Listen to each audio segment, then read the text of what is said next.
Hello, everybody, and welcome to the Christopher Nolan Batman trilogy. We're on the beginning of the end at this point. So, Aidan, what's the plot of Batman Begins? Batman Begins is, as the title implies, an origin story to this new version of Batman. The start jumps around a little bit, but it's mostly focused on his time training with Ra's al Ghul in China, Asia, somewhere. After he trains in wherever with Ra's al Ghul for a while, he goes back to Gotham and finds out it's still basically a shithole. At which point he's like, okay, well, I guess I'll just become a vigilante. He betrays Ra's al Ghul and the League of Shadows. He returns to Gotham and he starts dismantling the crime families over there. Actually, he pretty much does it in one scene, but it turns out there's even more trouble in Gotham because there's a man named the Scarecrow, Jonathan Crane, and he's putting fear toxins in the water. And he's gonna vaporize all the water to make everyone scared. And that'd be bad. Go crazy. And then Batman takes down Scarecrow, and it turns out that Ra's al Ghul, who he thought was dead, is not. And he is actually the mastermind behind everything. So Connor, what do you think of Batman Begins? I thought the first hour of this movie was excellent and some of the best Batman stuff put to screen. And then I thought once Scarecrow came in and Ra's al Ghul returned, the movie kind of went downhill a bit. I mean, I didn't think it was bad, the second half, but I thought the first half was interesting, and I would have liked to see, like, him dismantling the crime families kind of get expanded upon. I think he could have done an entire movie where he's kind of fighting the political corruption and kind of trying to take down the Falcone family through legal means, especially since his arc for the first half of the movie is kind of like whether or not he wants to kill criminals or whether or not, kind of see if that would blur the line between him being a hero and a villain. Yeah, it's kind of focused on like this narrative of like justice versus revenge a lot of the time. Right. And I thought that was interesting, and I honestly wouldn't have minded that get expanded, but I understand for mainstream appeal you need your Batman supervillain. You need, so Ra's al Ghul and Scarecrow kind of were, Ra's al Ghul is reinserted in the plot. Scarecrow kind of shows up throughout the first half, but isn't really Scarecrow for very long in this movie. He's probably only Scarecrow for like a half hour of the movie, and then Batman defeats him. I really liked a lot of the actors in this movie. Christian Bale I thought was pretty good. His Batman voice and stuff was a little meh. But I can really get past what people do with Batman. I'm more interested in their acting as Bruce Wayne because, I mean, that's where the core emotions and stuff are going to happen. And I thought Christian Bale made a pretty good Bruce Wayne. He had far more character development than we've seen before with Bruce Wayne. Katie Holmes wasn't too bad. Of course, I love Morgan Freeman as Lucius Fox. So there were a lot of good acting in here. The dialogue was surprisingly good. Gary Oldman. Yeah, Gary Oldman was good too. But this movie had pretty good dialogue, which I think is a problem that Christopher Nolan struggles with in most of his movies, which is something we've frequently talked about. Like if you watch our Dunkirk review from when that movie came out, we said it was good that movie was pretty much silent because Christopher Nolan sucks at dialogue. This channel, if you've been watching us for a while, you probably know we can't, at least like it seems like one in every 10 videos we have to post a bunch of CIA Bane memes, William Williams memes. So Christopher Nolan has a problem with that in most of his movies. In this movie, there's some choppy, hokey dialogue in there, But for the most part, nothing really takes you out of the film, like the awkward like pacing and stuff you would see in the plane scene coming later, which... There was a tiny bit of comedy in this movie, which I actually liked too. It wasn't... Right. I thought some of the comedy was actually pretty funny in it, too. Yeah, I mean, it wasn't like... I mean, I guess technically they're kind of quips, where they're just like one-liners, but they felt more appropriate than Marvel's do most of the time. Right. Where like... And it was more sparing than Marvel, where Marvel... Yeah. Well, it's pretty light, but there's like Commissioner Gordon sees the Batmobile and he's like, I gotta get myself one of those, and that's kind of funny because Batman's running over a police car then. And then there's the other cop asking about the description of the Batmobile, or the Tumbler, as they call it. Right. And he's like, I need to know what it looks like to find it, and he sees it drive past, and he's like, never mind. I mean, that sticks out, yeah. It's funny. I think this movie walks a good line because, like, Avengers Age of Ultron is an action movie and not an action comedy movie. So it's annoying how much comedy it has and quips, and a lot of it doesn't land too in that movie, so it's like, eh. Where this movie has it sparingly and it lands. And then, like, I don't mind, like, if Marvel movies have a lot of comedies, where I would consider, like, Thor Ragnarok or the Guardians movies, like, action comedies more so than just action movies. But I feel like if you're going to do that level, go all out with it, like James Gunn and Taika Waititi did, and don't half cock it like Joss Whedon did. Yeah. Like, this is a much more appropriate amount of comedy. Like, this is a superhero movie, so I don't mind a little comedy because, I mean, they're supposed to be fun action movies. And this did that pretty well, where it had a good balance of, didn't take itself way too seriously, but it also didn't overdo it to where I'm taken out of the movie because I can't take the stakes seriously. Yeah. So I thought that was a good balance. Yeah, overall it was really nice. The world obviously is less expansive than, say, like Tim Burton's world, or it's more expansive, it's more realistic, where this feels like, you know, Gotham could be Chicago or New York or something in the real world, where Tim Burton and Joel Schumacher went for a more stylized approach. And I like that for how the movie is, because this is a lot more like crime and like the infrastructure of the law and the criminal underworld and stuff. So for that reason, like, I feel like if you put this movie in Tim Burton's world, it would be a little weird, so I don't mind that really. The one thing I will say is, cinematography-wise, this isn't Christopher Nolan's best. Like, visually, it isn't the most appealing movie. I think the other two Dark Knight movies, which we'll come back to when we rewatch those, but I think those movies were a lot more visually appealing. But, you know, it's not like distractingly bad or something like a Zack Snyder film. It's just, I don't know. Like, the black and orange is like huge.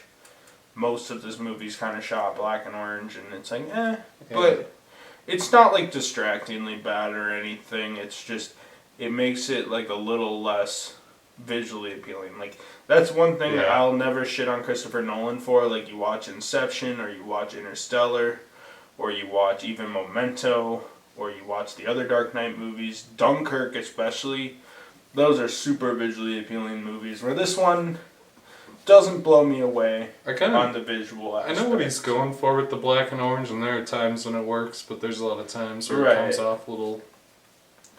I mean, it does have, like, the grimy... I think it's supposed to be kind of like a grimy, like, street-type action. Like, you know, if you were walking around the city at night. And, of course, it's a little exaggerated for the screen, but you're going to see, like, darkness and a lot of oranges in the city because the street lights and stuff. So I know what he was going for. Yeah. I just think it feels a bit much sometimes, but it does work occasionally. Right, and it does work occasionally. I just think, like, it doesn't... This movie doesn't lend itself to, like, the beautiful visuals you'd see in, like, Interstellar or Dunkirk later from Christopher Nolan. So, Aidan, what did you think of Batman Begins? It's okay. I like a lot of the actors: Michael Caine, Gary Oldman, Christian Bale. Lots of good people doing at least decent jobs. I mean, it's easy to clown on Bale's Batman voice because it is a little much. And he definitely improves on that in the later films. In this one, it's very choppy. But, I do like this. I know people throw the word grounded around a lot, but this one actually does kind of feel like a crime thriller, like, for the first half especially. And I do like those scenes early on of Batman kind of coming up into being Batman, where at first he's just some guy in a ski mask jumping between buildings and hurting himself, and it feels a little more, not really real I guess, but feels a little more normal than other origin stories, especially the ones that we've gotten used to these last couple of years, which are just like all out fucking attacks on the senses. Like Connor said, I like the first half a lot better of him rounding up like common gangs and stuff, but I know why they had to go for the villains.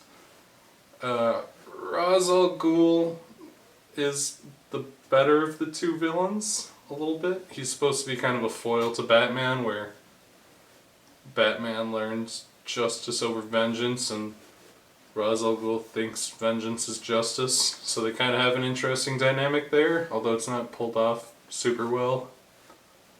I mean, Batman was gonna shoot Joe Chill, and then he just got beat to it. And he's like, well, I learned my lesson. It's kind of confusing because... But the real what Rachel... Because Rachel talked to him and was like, you shouldn't do this, and then he started thinking about it. And then he moved to Asia. It's kind of confusing when that happens in the timeline, because at first I was confused because I thought he tried to shoot Joe Chill when he came. This is already when he was back in Gotham. But then later it's kind of clarified that was like after his parents' death, but before he left for 6 years to Asia or whatever. Yeah.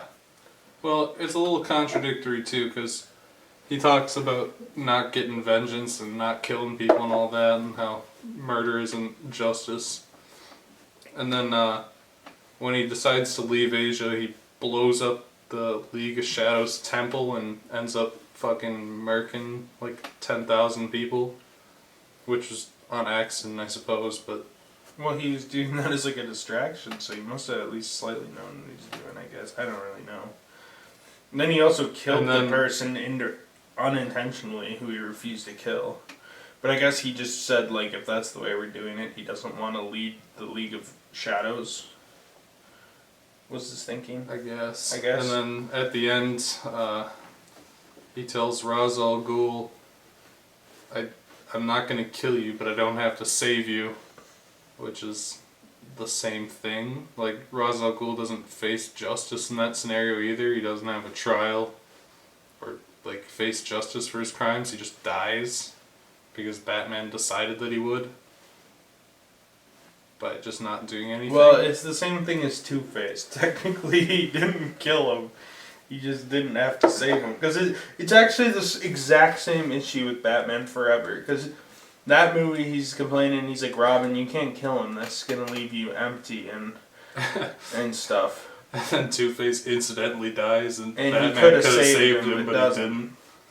And then it's the same thing here, really. Or he just lets him die and doesn't do anything about it. So it's a little bit of a conflicting message, especially at the end when he talks to Rachel. And he's like, I did the right thing, and I created justice instead of revenge. And I'm like, okay. Seemed kind of revenge-y. If you insist. Seemed kind of revenge-y is what he did. I did like a lot of the Bruce Wayne parts. You know, in the last couple movies we've watched, Batman 66 had like 3 minutes of Bruce Wayne. You never even get a clear look at... You get a couple close-ups of Bruce Wayne because he's like with... the Kit Kat. But I don't like Burt Ward, I don't even know... Like, I know he's without his mask a couple times, but you never get a close-up. No clear looks on Burt Ward out of costume. You know, there's quite a bit of Bruce Wayne in the 89 one And there was no Bruce Wayne in Returns. Batman Forever Wasn't much. Actually, Batman Forever probably is the second most. Batman Forever had quite a bit, but I do like Bruce Wayne. He's a little bit. He seems a little bit more intelligent than the ones we've seen in the past. Right. He's a little more intuitive. He kind of outplays the business people who've taken over his father's company, who've taken over Wayne Enterprises. And you see him, he gives a really good speech at his birthday party to all the other rich people that I liked, where he just kind of throws them all out and pushes them away. He's pretty different from the other ones we've seen, but I do kind of like that smart, intuitive businessman kind of guy. Yeah, this one seems a lot more obsessed with his mission than the other ones, because yeah, he's determined. We see like Val Kilmer. I mean, we don't see Val Kilmer nearly as much as like Keaton or this one, but like you look at Keaton, he's just having a good time like half the time, roaming around, partying, and Batman's kind of just his side gig. Not that I'm really complaining, because I think Keaton did a good Bruce Wayne, but this is definitely more of like a militaristic, like determined Bruce Wayne, where like when he's not doing Batman shit, he's kind of just pretending, sort of, unless you're with his scene with Rachel, and you can kind of tell based on like the facade he puts on, and I think Christian Bale does a good job like portraying that in scenes. Yeah. So the action is pretty good. It can get a little Nolan-ish in some of the action scenes where there's a lot of fast cutting and weird close-ups and colors going on that make things a little hard to follow, but I think they generally do a good job. So overall, I mean, it's pretty good. So Connor, would you recommend Batman Begins? Yeah, I definitely recommend Batman Begins. I think it's definitely the most overlooked film in this trilogy, which is ironic because it's literally leagues better than The Dark Knight Rises, which yeah, we'll come back to. But it really seems like Batman Begins is kind of one of the more forgotten Batman films, especially in this trilogy. And I definitely think if you haven't seen it in a long time, it's definitely worth a rewatch. For sure. So Aidan, would you recommend Batman Begins? Yeah, I'd recommend it.